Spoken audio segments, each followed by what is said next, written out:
La crise sanitaire que nous traversons a bouleversé bien des activités, bien des professions. La pratique notariale n'a pas été épargnée, mais elle a su s'adapter. Les pouvoirs publics, qui eux aussi ont dû s'adapter et légiférer dans l'urgence, ont imposé des reports de délais qui ont ralenti le flux des signatures, mais le notariat a pu mettre en place des procédures dématérialisées qui ont permis la poursuite de l'activité. S'agissant des reports des délais, voyons dans un premier temps les délais qui ne sont pas concernés et dans un second temps les délais qui sont concernés. Les délais qui ne sont pas concernés par le report sont les délais conventionnels, par exemple la durée de validité d'une promesse de vente, et certains délais légaux, en particulier le délai de 10 jours réservé à l'acquéreur non professionnel d'un bien immeuble à usage d'habitation. Ce délai de 10 jours n'est ni reporté ni suspendu. Les délais qui sont concernés par le report sont les autres délais légaux. L'esprit du dispositif est de reporter la plupart de ces délais légaux pendant la période d'urgence sanitaire, tout en permettant, lorsque cela est possible, de respecter les délais initiaux et de favoriser la poursuite de l'activité. Par exemple, les droits de préemption, en particulier ceux des communes et SAFER. Deux hypothèses sont ici à prévoir en fonction des dates. Première hypothèse, une déclaration d'intention d'aliéner, une DIA, est reçue par une commune ou une SAFER entre le 12 mars 2020 et le 23 mai 2020 minuit. Le délai dont elle dispose pour exercer la préemption ne court qu'à compter du 24 mai 2020.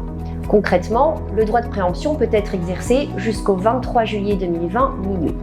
Seconde hypothèse, si la DIA a été reçue avant le 12 mars 2020 et que le délai de 2 mois n'a pas encore expiré, celui-ci est suspendu entre le 12 mars 2020 et le 23 mai 2020 minuit pour ne reprendre son cours qu'à compter du 24 mai 2020 pour la durée restante à courir. Autre exemple, les demandes d'autorisation et certificats d'urbanisme auprès de la commune.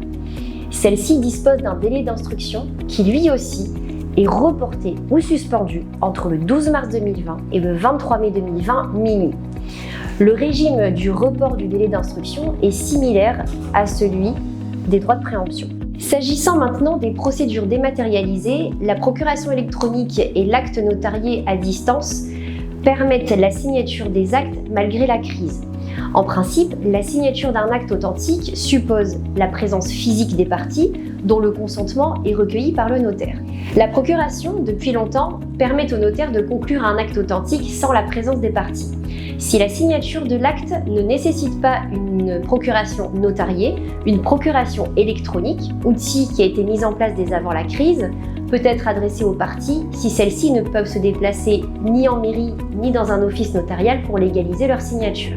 Pour s'adapter à la crise, le décret du 3 avril 2020 autorise l'acte notarié à distance en l'absence de procuration et en l'absence physique des parties. Concrètement, les consentements sont recueillis à distance et les signatures sont électroniques.